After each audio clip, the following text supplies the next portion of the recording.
जिला के शिक्षा पदाधिकारी के बिना सहयोग के इस स्तर तक की जो है फर्जीवाड़ा नहीं हो सकता है। इसके ऊपर शिक्षा विभाग अनभिज्ञता जता करके पूरे मामला के ऊपर नीपापोती करने पर तुली हुई है और हम लोगों का मांग है कि इस पर सरकार जो है विजिलेंस से इस मामले को जांच कराए, ताकि जो है तो हम लोग 10 सितंबर को शिक्षा विभाग शिक्षा भवन पर हम लोग आंदोलन कर रहे हैं। इसके बाद भी अगर सकारात्मक पहल शिक्षा विभाग और सरकार की तरफ से नहीं होती है तो हम लोग चरणबद्ध आंदोलन करने को तैयार हैं। क्योंकि देखिए, इसमें तो शिक्षा विभाग की जो है बड़े तौर पर जो है ये फर्जीवाड़ा है। क्योंकि पहले से भी शिक्षक बहाली प्रक्रिया में कई तरह की समस्याएं आई है, लेकिन जिस तरीके से मीडिया के माध्यम से और आप लोग के माध्यम से ये शिक्षक भर्ती फर्जीवाड़ा उजागर हुआ है, उसमें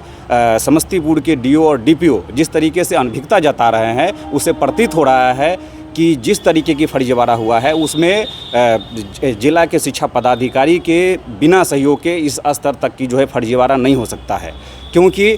इसमें जो शिक्षक की बहाली की गई है उसका जो है प्राण तक जनरेट किया गया है, और उसको अगर प्राण जनरेट होता है तो उसमें जो सामान्य कई तरह के जो अभ्यर्थी थे उन लोगों को प्रॉब्लम आ रहा था, तो उसमें हम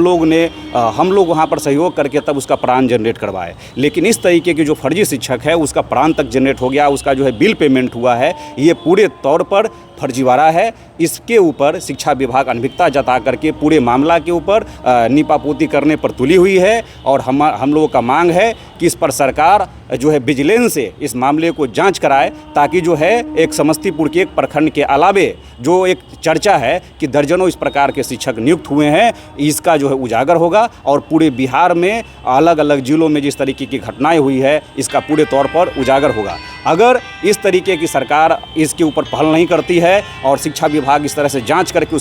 उसके पूरे सरगना के ऊपर कार्रवाई नहीं होती है, तो हम लोग 10 सितंबर को शिक्षा विभाग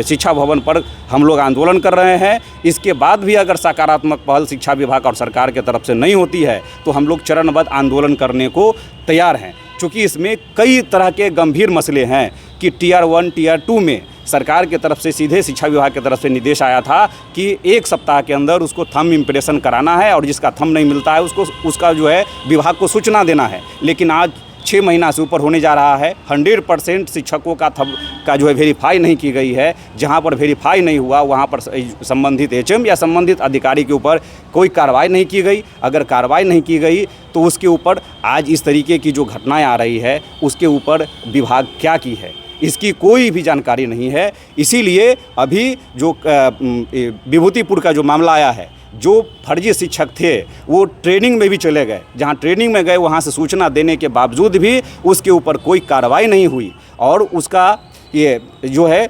कई उसमें से फर्जी शिक्षक में से 1-2 का जो है ई शिक्षा कोष पर नियोजित करके दिखा दिया गया। ये पूरे मामला से लगता है कि इसमें शिक्षा विभाग के बड़ी अधिकारी की पूरी तरीके से संलिप्तता